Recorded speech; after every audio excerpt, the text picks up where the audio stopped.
6 a.m. The sun hasn't even risen yet. A woman sits at her kitchen table, coffee untouched, her eyes heavy from another sleepless night. Bills are piling up. Her phone buzzes with messages she doesn't want to read. She whispers to herself, "I can't keep living like this." And maybe that moment feels familiar.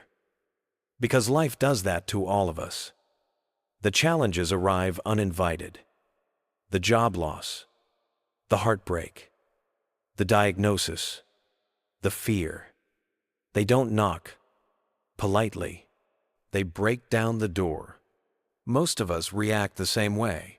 We run, we fight, we try to control everything around us. But here's the paradox. The harder we try to control the uncontrollable, the weaker we feel. What if I told you there's another way? A way the Buddha taught thousands of years ago, yet more relevant today than ever before. Small habits, simple practices that can make you unshakable. Imagine being calm when everything else is chaos. Imagine having a mind so steady. Storms pass, but you remain still. And here's the twist. It doesn't require you to change the world. It only requires you to change how you meet the world. That's what this video is about. 7 timeless habits that transform ordinary people into unshakable forces of peace and strength. Habits drawn from Buddhist wisdom, but so practical you can start them today. Before we dive in, let me pause for just a second. If this message already speaks to something inside you, if it touches that quiet part of your heart that knows there has to be another way to live, consider subscribing, liking this video, or sharing it with someone you love. It's more than just a click. It's how this message of wisdom travels further, and how you help others find the peace they've been searching for. That, truly, is the greatest gift. Now, here's the question that will carry us forward. If life took away everything you're clinging to right now, your plans, your security, even the people you lean on, what would remain inside you? Stay with me, because by the end of this video, you'll see how these 7 habits can help you discover that answer, and once you do, you'll realize nothing and no one can ever truly shake you again. 1. Let go of what you can't control. Michael sat in his car, gripping the steering wheel so tightly his knuckles turned white. Traffic was at a standstill, rain was pouring, and he was already late for an important meeting. But what really ate at him wasn't the rain or the traffic. It was the thought that everything was slipping out of his control. We've all been there. That restless feeling when life doesn't follow our plan. When someone says something unfair, when a project falls apart, or when the future looks uncertain, our minds keep repeating, "This shouldn't be happening. Why me?" Buddhism teaches something very simple, yet profoundly liberating. Suffering doesn't come from what happens to us. It comes from our refusal to let go of what we cannot control. Think about it. Storms will come, people will disappoint us, plans will break. No matter how hard we try, we cannot hold the rain back with our hands. But we can choose how we walk through the storm. That choice, that freedom, is where peace begins. The Buddha once said, "Attachment to what is beyond your power is suffering." Freedom begins when you release the grip. For Michael, something shifted in that moment. He loosened his grip on the wheel. The traffic didn't change, the rain didn't stop, but his heart felt lighter. Instead of fighting what he couldn't control, he began focusing on what he could. His breath, his calm, his next step once he arrived. And here's the truth. Life isn't asking us to surrender in defeat. It's asking us to surrender in wisdom, to trust that when one door closes, another opens, to accept that the river of life carries us forward, even when we can't see around the bend. This doesn't mean we stop trying. It means we stop wasting energy on battles we cannot win. It means learning to respond instead of react, to invest our effort where it truly matters: our actions, our words, our attitude. Imagine the weight that would fall from your shoulders if you stopped carrying every burden that isn't yours to carry.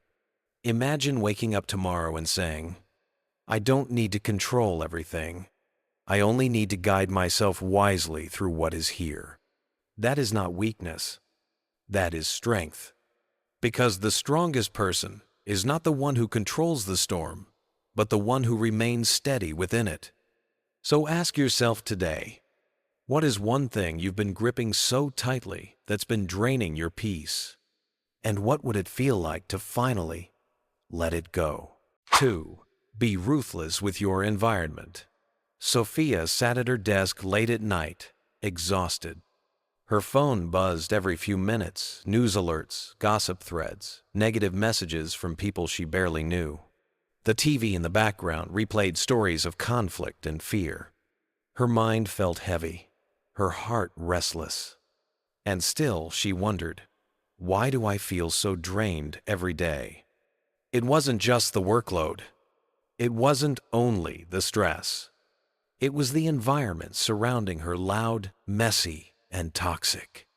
Her outer world was shaping her inner world. Buddhism reminds us of a simple truth. Our environment is like the soil where our mind grows. If the soil is full of weeds, anger, and noise, how can the flower of wisdom bloom? But if the soil is clean, nourishing, and filled with light, our mind becomes clear, calm, and steady. The Buddha once said, "An unhealthy environment feeds unhealthy thoughts." Choose carefully what you allow to surround you. Think about this for a moment. The people you spend time with, do they lift you up or pull you down? The spaces where you live and work, do they bring peace or clutter your mind? Even the information you consume, does it inspire or does it poison your heart little by little? For Sophia, the shift began when she decided to be ruthless with her environment. She turned off the constant stream of negative news. She cleaned her living space, removing clutter that drained her focus. Most importantly, she set boundaries with those who only spread gossip and negativity. At first, it felt uncomfortable. But slowly, she noticed her energy returning. Her mornings felt lighter, her thoughts clearer, her heart calmer. And here's the deeper wisdom: protecting your environment isn't selfish. It's self-respect. It's honoring the space where your spirit rests. Because just like a seed needs good soil, your mind needs a clean, nourishing space to grow. That doesn't mean cutting off the whole world. It means choosing wisely. Spending time with people who challenge you to grow, not drag you down. Creating a corner of your home where peace can breathe. Allowing your mind to feast on books, conversations, and experiences that elevate your soul. The truth is, we often underestimate how much our surroundings shape us. But once you change your environment, you change your energy. And when your energy changes, your entire life begins to shift. So let me ask you this. What in your environment today is quietly stealing your peace? And what small step can you take tonight to clear that space and make room for your spirit to breathe? 3. Sit with pain instead of running from it. Daniel sat in the quiet of his bedroom, lights off, phone face down. Just hours earlier, he had received the call that his closest friend had passed away. The weight in his chest felt unbearable. Every part of him wanted to escape, scroll endlessly, drink, distract himself with noise. Anything but sit in that silence. We've all been there. That raw, aching place where pain feels too sharp to face. The natural instinct is to run, to numb, to push it away. But here's the truth Buddhism offers us. Pain itself is not the enemy. The enemy is our resistance to it. The Buddha taught, suffering is not to be avoided, It is to be understood. When we dare to sit with pain, truly sit with it, we begin to see it differently. We see that pain is not permanent.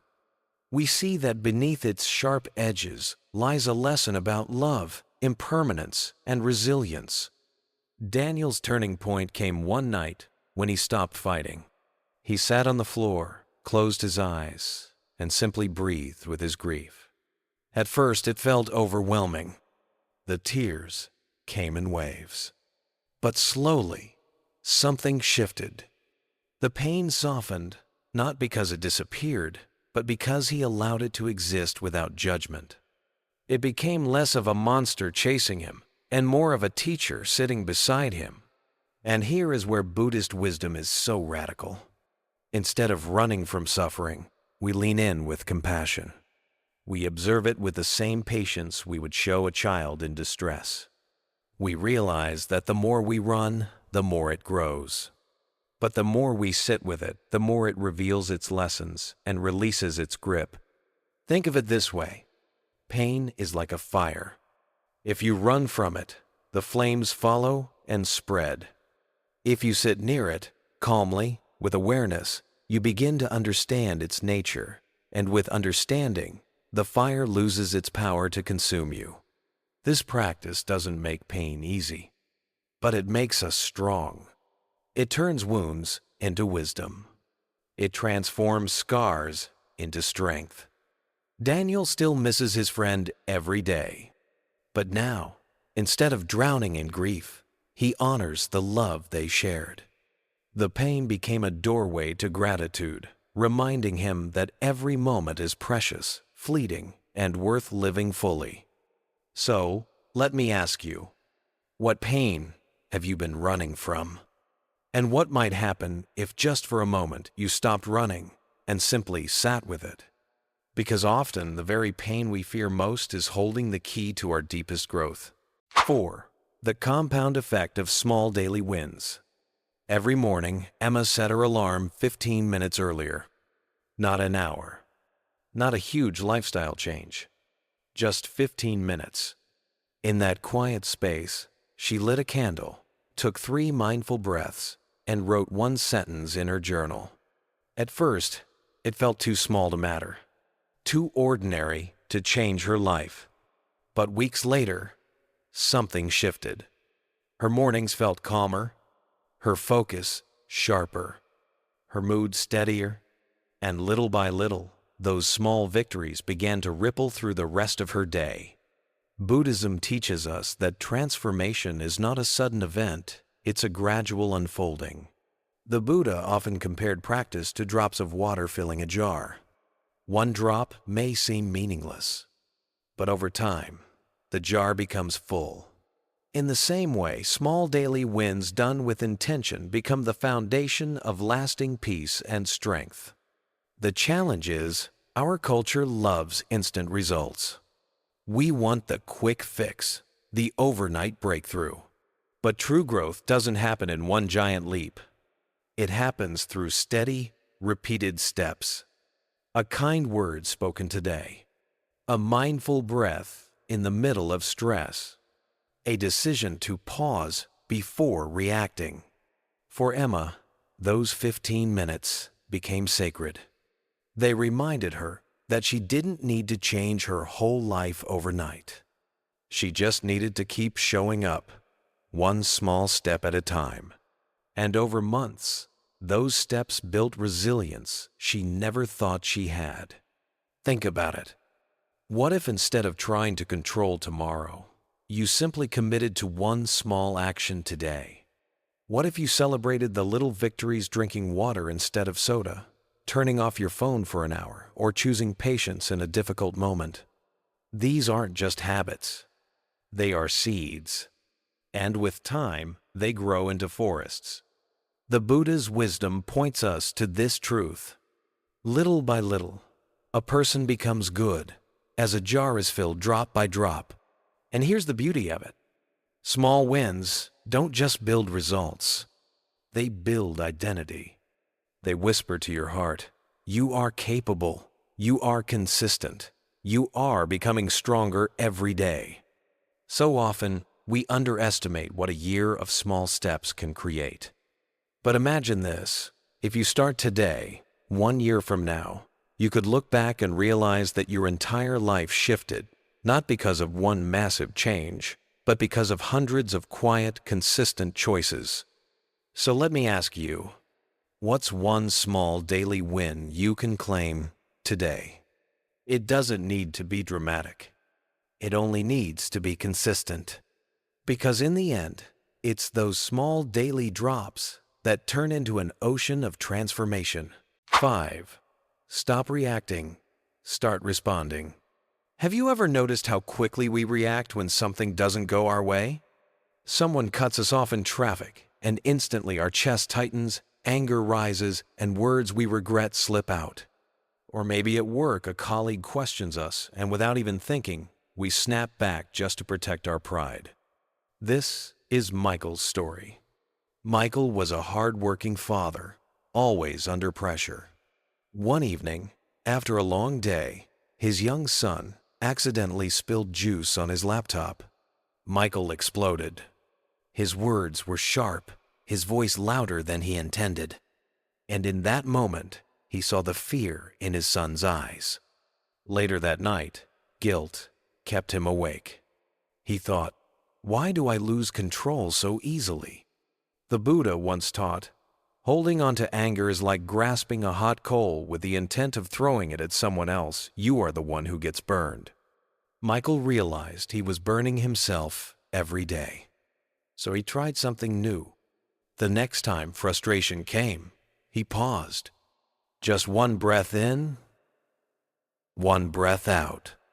Instead of reacting, he asked himself, what response would bring peace, not regret? This small shift changed everything. Moments that once ended in conflict became moments of understanding.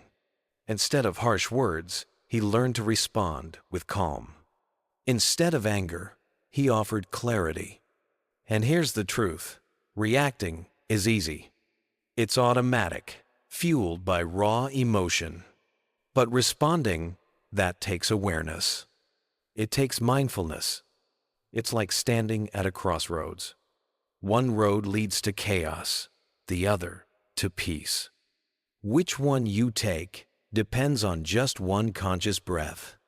The power of mindfulness isn't about suppressing emotions. It's about seeing them clearly, then choosing wisely. When you stop reacting, you break free from being a prisoner of impulse. You become the master of your own state of mind. Think about your life. How many arguments, how many regrets, how many broken connections came from a reaction you couldn't take back? Now imagine what would change if you chose to respond instead. Your relationships, your health, even the way you see yourself, everything transforms. This is not about perfection. It's about progress. Michael still gets angry. We all do. But now, instead of letting anger lead, he lets wisdom guide. That is the gift of mindfulness. So the next time life tests you before the words fly, before emotions take over, stop. Breathe. Respond with wisdom, not reaction.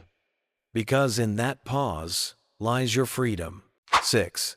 Discipline your mind every morning. Have you ever noticed how your mornings shape your entire day? Think about it.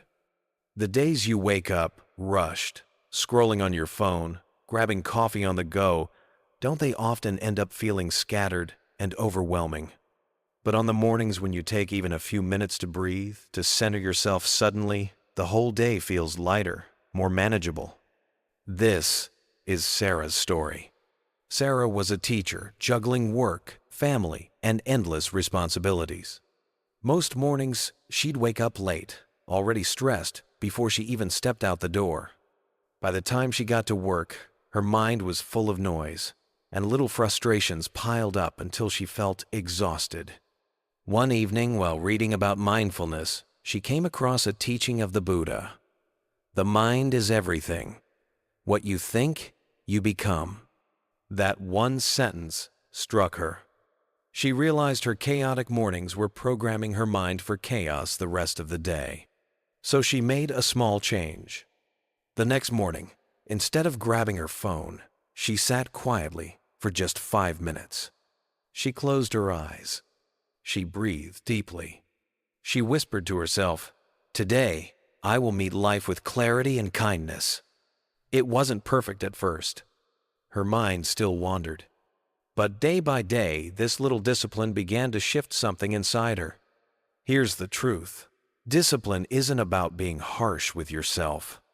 It's about giving your mind the structure it craves, the foundation it needs to handle life's storms. Just like the body needs exercise to grow strong, the mind needs training to grow steady. And the morning is the best time to do it because your mind is fresh, unshaped, like clay waiting for you to mold it. The Buddha often compared the undisciplined mind to a wild monkey jumping from branch to branch, restless and uncontrollable. But he also taught that with consistent practice, the mind can become like a calm lake, reflecting everything with clarity. That's what Sarah began to experience. Her mornings of quiet practice didn't just make her feel calmer, they transformed how she responded throughout the day. When her students tested her patience, she didn't explode. When unexpected problems came, she didn't spiral. She had built a steady anchor in the morning, and it carried her through the chaos. And you don't need hours to do this. Even 10 minutes can change your day. Sit in silence. Breathe. Set an intention. Or simply repeat a phrase that grounds you, like, "I am calm, I am present, I am enough." What matters is not the length of time, but the consistency. Every morning you choose discipline, you are planting seeds. And over time, those seeds grow into resilience, focus, and inner peace. So ask yourself, how will you begin tomorrow? Will you let your phone, your emails, or the news set the tone of your mind? Or will you take back your mornings, shaping your energy before the world shapes it for you? Remember this, the way you greet the morning is the way life will greet you back. Discipline your mind each morning, and you'll discover a strength inside you that no chaos can shake. Remind yourself daily of who you are. Have you ever felt like the world keeps trying to tell you who you should be? Be more successful. Be more attractive. Be more like them. It's exhausting, isn't it? This was Daniel's struggle. On the outside, he seemed to have it all, a stable job, a family, friends who admired him. But inside, he felt like he was losing himself. Every time he scrolled through social media, every time someone else's expectations landed on his shoulders, he felt smaller. Like a leaf being blown around by the winds of other people's opinions. One night, after a particularly heavy day at work, Daniel stumbled upon a teaching from the Buddha. Do not be shaken by praise or blame. Stand firm like a great tree. That one line pierced through the noise in his head. He realized that he had been living as if the world got to decide his worth, when in truth, his value was rooted in something much deeper. The next morning, Daniel tried something different. Before the day began, before the emails, before the phone calls, he sat quietly. He placed his hand on his heart and whispered, "I am more than what people think of me. I am more than their judgments. I am enough." At first, it felt strange. His mind wanted to argue. But the more he practiced this daily reminder, the more he started to feel grounded, like roots reaching deep into the earth. Here's the truth. The world will always be noisy. There will always be comparisons, expectations, and judgments. You can't control that. But you can control whether you let those voices define you. And the way you do that is by reminding yourself every single day who you really are. Think of it like brushing your teeth. You don't brush once and expect your teeth to stay clean forever. In the same way, you can't affirm your worth once and expect to never doubt again. It's a daily practice. Every morning, every evening, you root yourself again in your true identity.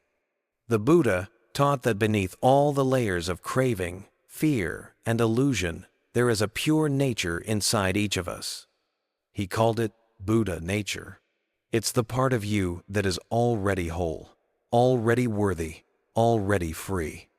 When you forget who you are, you get tossed around by the world. But when you remember, when you sit in that truth, nothing can shake you. Daniel began to notice changes. The criticisms at work didn't sting the way they used to. The endless comparisons on social media lost their power. And the best part, he started showing up more authentically because he was no longer performing for approval. He was living from his center. So how can you do the same? Here's a simple practice. Every day, take just 2 minutes. Sit quietly. Breathe deeply. And remind yourself of 3 truths. I am not defined by what others think. I am rooted in my values. I am enough. Say it until it begins to sink in. Say it until it becomes your anchor. Because when you live from that place of remembrance, the storms of life don't uproot you. You remain steady, like a tree standing tall, no matter how strong the winds blow. The world will keep trying to tell you who to be, but you don't have to believe it. Your worth was never up for debate. It was always here, inside you, waiting for you to remember. So tomorrow, when you wake up, before you step into the noise of the world, pause. Close your eyes. Whisper to yourself, "This is who I am. This is enough." And carry that truth with you, wherever the day takes you. Summary of key points and reflections. So let's step back for a moment and look at the journey we've just walked through together. These 7 habits are not just practices. They are stepping stones, guiding us from the inner world of struggle to the outer world of action. We began with learning how to sit with our pain instead of running away from it. Because suffering, when faced with courage, becomes a teacher, not an enemy. Then we talked about being ruthless with our environment, choosing carefully the people, spaces, and even the voices we allow into our hearts. Because your surroundings can either lift you higher or slowly drain your spirit. We explored the power of stopping our automatic reactions and instead learning to respond with mindfulness. This is where true wisdom shows itself, not in the first impulse, but in the quiet pause before action. We saw how small daily wins, repeated over time, compound into powerful transformations. It's never the one big change, but the gentle, consistent steps that shape who we become. We reflected on the practice of disciplining the mind every morning, because how you begin your day often sets the tone for how you carry yourself through the storms of life. And we reminded ourselves that in a world full of noise and comparison, the most important voice is the one inside calling you back to who you really are. When you anchor yourself in your true nature, you stop being swayed by praise or blame, success or failure. The great lesson behind all of this is simple, yet profound. Strength does not come from escaping pain or from trying to control everything around us. It comes from training the mind and living in alignment with our true self. When you live this way, you become what the Buddha described as unshakable, a person who remains calm, grounded, and at peace, even in the middle of life's storms. And maybe this makes you wonder, what would your life look like if you began practicing even one of these habits today? How much lighter would your heart feel? How much clearer would your days become? If this message touched something inside you, don't keep it to yourself. Share it with someone who might need a little strength right now. And if you'd like to keep walking this path with us, gently hit subscribe and stay close. Every week we dive deeper into these timeless teachings, not just to understand them, but to live them. Thank you for staying with me until the very end of this video. I truly appreciate your time, your attention, and your heart. May you be safe, may you be at peace, and may you always remember you are stronger, calmer, and more unshakable than you think. And though this video ends here, the journey continues. So keep your heart open, because the next lesson is waiting for you.